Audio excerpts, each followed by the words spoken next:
It is finally here, guys. The all-new for 2019 Canada's Wonderland dive coaster has finally been announced. This is the world's longest, fastest, and tallest dive coaster. This is Yukon Striker at Canada's Wonderland coming in 2019. This is an absolutely massive dive coaster. It stands at a height of 246 feet, has a 90-degree vertical drop, just like all the ones in North America. This has the most inversions out of any dive coaster, I'm pretty sure. 4 inversions, 130 kilometers, which I'm pretty sure that equates out to about 80 miles per hour, I would say.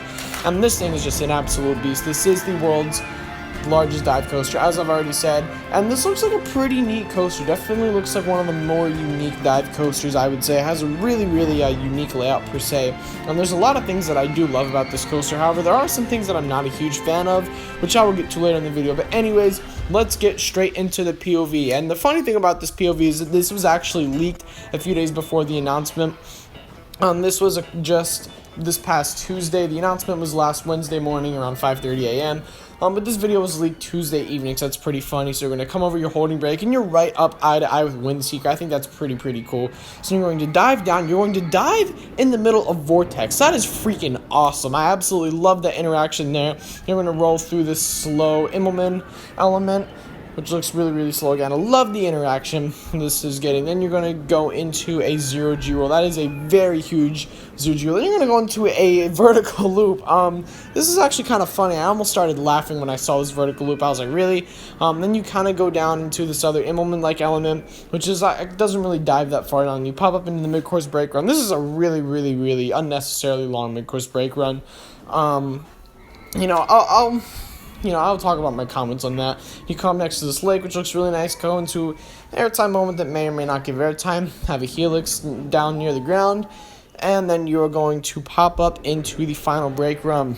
So overall, this is an interesting coaster. This is a really interesting dive coaster. I think it's going to be great. It's not going to be anywhere close to near being the best in the park. This is probably a solid third roller coaster that they needed. Heck, I'd even say this is fourth in the park, because I think Vortex could potentially beat it out. But with that being said, I think this is a good third coaster that the park absolutely needed. Now, couldn't have they done something better? Yes, they absolutely could have done something a whole lot better than this, but I think this is just something that the park really needed. They already have a Giga and a Hyper. I don't really see the need for another coaster of this size. It's really cool. It's going to be something that's going to draw some crowds, and I'm pretty sure. But I personally do like this investment, so that's enough good. Let's talk about the bad things about this coaster. One thing that I don't like is the color scheme. I don't hate it. It's an interesting color scheme. I don't think I hate it. It's probably not my least favorite color scheme, but it's definitely not my favorite one either.